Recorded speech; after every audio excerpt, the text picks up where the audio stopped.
BBA, BCA, BCom computer కోర్సులో 100% placement లభించే ఏకైక డిగ్రీ కాలేజ్ కూకట్పల్లిలోని ఐక్రియేట్ డిగ్రీ కాలేజ్ 83672115. నమస్కారం, సుమన్ టీవీ ప్రేక్షకులకు స్వాగతం. మనతో పాటు ఉన్నారు ప్రముఖ ఆధ్యాత్మికవేత్త అనంతలక్ష్మి అమ్మగారు. నమస్తే అమ్మా. నమస్తే తల్లి. అమ్మ, ఈ రోజు నాకు ఒక సందేహాన్ని మీరు నివృత్తి చేయాలి. ఇప్పుడు శ్రీకృష్ణుడిని ఆస్కలిత బ్రహ్మచారి అంటారు కదా, మరి ఆయనకి పిల్లలు ఎలా కలిగారు? అసలు బ్రహ్మచర్యం అంటే ఏమిటి, అస్ఖలిత బ్రహ్మచర్యం అంటే ఏమిటి అన్నది తెలిస్తే ఈ సందేహం రాదు. బ్రహ్మం చరతి ఇది బ్రహ్మచారి అని అర్థం. బ్రహ్మమునందు చరించువాడు బ్రహ్మచారి. బ్రహ్మం అనేటటువంటి పదానికి జ్ఞానము, వేదము, తపస్సు మొదలైనటువంటి అర్థాలు ఉన్నాయి. నిరంతరం తపస్సు చేసుకుంటున్నటువంటి వారిని బ్రహ్మచారి అనొచ్చు. చదువుకునేటటువంటి వాళ్ళని కూడా బ్రహ్మచారి అంటాం. ఇంగ్లీష్లో మరి బీకామ్ అంటే ఏంటమ్మా అర్థం? Bachelor of commerce. బ్యాచిలర్ అంటే బ్యాచిలర్ అనే కాదు, మేము అనుకునే బ్యాచిలర్ మాత్రమే కాదు కదా కదా. 2-3 పిల్లలు ఉన్న వాళ్ళు కూడా బీకామ్ చదువుతారు. అంతేగా. అంటే జ్ఞానంలో, జ్ఞాన సముపార్జనలో నిమగ్నమైనటువంటి వాళ్ళు బ్రహ్మచారి, అది అర్థం. తపస్సు చేసుకుంటుంటే కూడా బ్రహ్మచర్యం అనే పదమే వాడతారు. వివాహం అయ్యాక కూడా బ్రహ్మచారిగా చెప్తారు. ఏమిటి వివాహం అయ్యాక బ్రహ్మచారి అంటే? ఎప్పుడెప్పుడు కాపురం చెయ్యాలో భార్యతో, ఎప్పుడెప్పుడు చేయకూడదు నియమాలు ఉన్నాయి మనకి. ఆ నియమాలను అనుసరిస్తూ తగినటువంటి కాలంలో మాత్రమే భార్యని భార్యగా చూస్తూ ఉండేటటువంటి జీవితం గడిపితే వివాహితుడై గృహస్థ అయినటువంటి బ్రహ్మచారిగా చెప్తారు. అంత అంతరార్థం ఉంది. సమయం, సందర్భం, తిథి, వారం, నక్షత్రం వీటిని పరిగణించకుండా కాముకత్వంతో ఉన్నటువంటి వాడు బ్రహ్మచారి కాదు. వీటన్నింటినీ పరిగణనలోకి తీసుకుంటూ అప్పుడు మాత్రమే భార్యతో సంతానం కోసం మాత్రమే కలిసేటటువంటి వాడు బ్రహ్మచారిగా పరిగణించబడతాడు. ఇది ఒక అర్థం. ఇంకా స్ఖలనము అంటే జారుట అని అర్థం.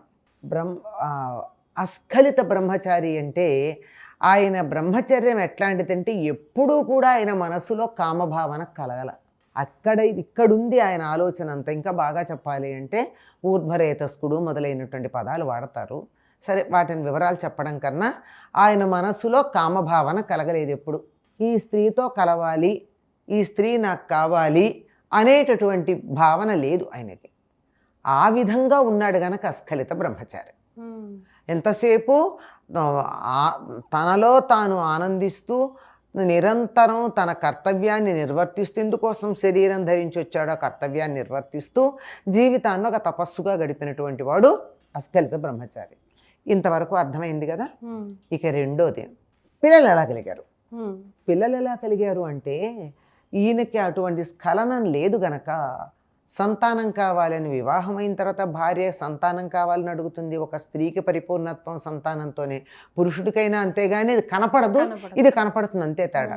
కనుక అప్పుడు ఆయన శివుడి గురించి తపస్సు చేసి శివుడి అనుగ్రహంతో సంతానాన్ని పొందాడు. ఒక్కొక్క భార్యకి 10 మంది పిల్లలు కలిగారు. 16,108 × 100 × 10. అంటే ఈ కామన్ బుర్రకి మళ్ళీ ఒక సందేహం వచ్చిందమ్మా. అంతమంది గోపికలు ఉన్నారే, అంతమంది భార్యలు ఉన్నారే, ఆ ఫీలింగ్ ఎలా రాలేదే?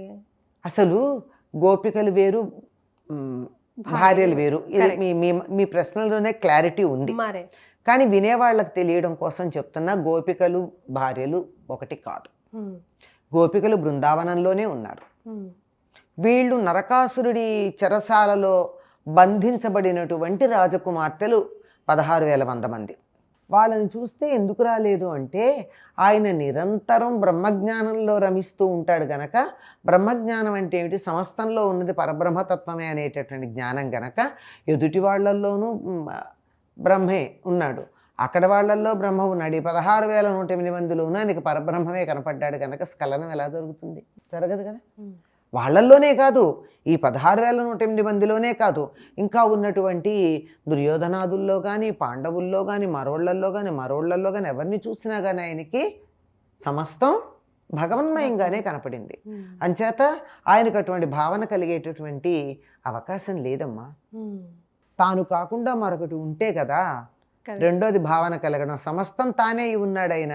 అట్లాంటప్పుడు వేరే భావన ఎలా వస్తుంది? రాలేదు. అంచేత స్ఖలనం లేదు ఆయనకి. సో ఈ టాపిక్ మీద ఇంకా మిస్కన్సెప్షన్ ఉన్న వాళ్ళకి మీరు ఏం చెప్తారు? బ్రహ్మచారి అనే టాపిక్ మీద అంటే బ్రహ్మచారి అన్న దాని గురించి ఎటువంటి ఎస్, బ్రహ్మచారి అంటే చెప్పాను కదా, నేనే బ్రహ్మచారిని అనుకోకుండా బ్రహ్మచారిగా నువ్వు ఉండాలంటే ఏం చేయాలయ్యా? అసలు ఇంకోటి ఏమిటంటే పెళ్లి కాకుండా ఉండడానికి బ్రహ్మచర్యానికి సంబంధం లేదమ్మా. Very clear point. ఒక పేరు చెప్పడం నాకు ఇష్టం లేదు, ఒక చాలా పెద్ద మహానుభావుడు, ఎంత పెద్దవాడో చెప్పలేను, అంత పెద్ద ఆయన, మనందరం కూడా గౌరవించేటట్టు, ప్రపంచం యావత్తు గౌరవించేటటువంటి వ్యక్తి, ఆయనకి పెళ్లి కాలేదు. ఆయన అడిగితే I'm not married but I don't say that I'm a బ్రహ్మచారి అన్నాడు. దాని అంతరార్థం? దాని అంతరార్థమే అర్థమైపోయి ఉండాలి, ఇంకేంటి, నేను ఇంకా ఏం చెప్పాలమ్మా, ఇంతకన్నా ఏం చెప్పాలి, అంతకన్నా ఇంకేం లేదంటే ఒక స్త్రీని చూడగానే తన మనసులో కామభావన కలగలేదు, కలిగిందనుకో స్ఖలనం జరిగిపోయినట్టే.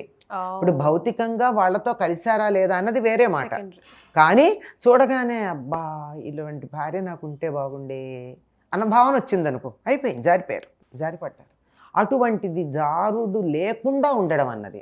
అయితే పూర్వకాలం చాలామందికి ఇలా బ్రహ్మచర్యం బాగా సాగేది, ఎందుకంటే వాళ్ళకి అసలు ఈ భావన రాకుండానే పెళ్ళిళ్ళు అయిపోయేవి. అయిన తర్వాత భార్య అని ఒక అమ్మాయిని టార్గెట్ చూపించేవారు, అమ్మాయికి కూడా భర్త అని ఒక టార్గెట్ ఉండేది. అంచేత వీళ్ళిద్దరికీ కూడా ఇతరులను చూసి ఇటువంటి దురాలోచనలు వచ్చే అవకాశం ఉండేది కాదు. ఆల్రెడీ మనస్సులో వాళ్ళకి ఎప్పుడైతే శృంగారపరమైన భావన కలిగిందో, ఆ భావన కలిగే వయసు వచ్చే లోపల ఆ భావన ఎవరి గురించి రావాలో టార్గెట్ కనపడింది కనుక ఇలా మనసు చెదిరేటటువంటి అవకాశం ఉండేది కదా, అప్పుడు వాళ్ళకి సౌకర్యంగా ఉండేది. కాలమాన పరిస్థితుల్లో తేడా వచ్చినప్పుడు వీటన్నిటిని కూడా మార్చుకోవాల్సిన పరిస్థితి వచ్చింది. 25 ఏళ్ళు వస్తే కానీ వివాహం గురించి ఆలోచించని తరం తయారైంది కదా, అందుకని ఇప్పుడు ప్రత్యేకంగా ఆలోచించాలి. ఒక రవీంద్రనాథ్ ఠాగూర్ ఒక మాట అంటాడు, చేస్టిటీ is the best gift to be given to the life partner అంటాడు. అంటే బ్రహ్మచర్యం అన్నది ఆడవాళ్ళు మగవాళ్లే కాదు, ఆడపిల్లలకైనా మగపిల్లలకైనా తన జీవిత భాగస్వామికి ఇవ్వగలిగినటువంటి అపురూపమైన బహుమానం ఏమిటంటే అప్పటిదాకా పరాయి వాళ్ళ గురించి ఆలోచించకుండా ఉండడం.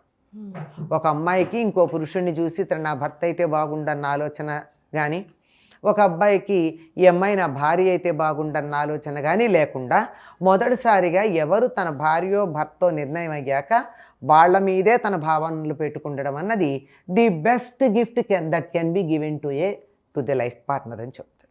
Super, well said. ఠాగూర్ మామూలు వాడు కాదండి, మహర్షి. చాలా సంతోషం అమ్మ, చాలా కులంకుశంగా ఎక్స్ప్లెయిన్ చేశారు. ఈ జనరేషన్ వాళ్ళకి కూడా అట్లా బాణం వేసినట్టు ఎక్స్ప్లెయిన్ చేశారు. ధన్యవాదాలు. నమస్తే అమ్మ.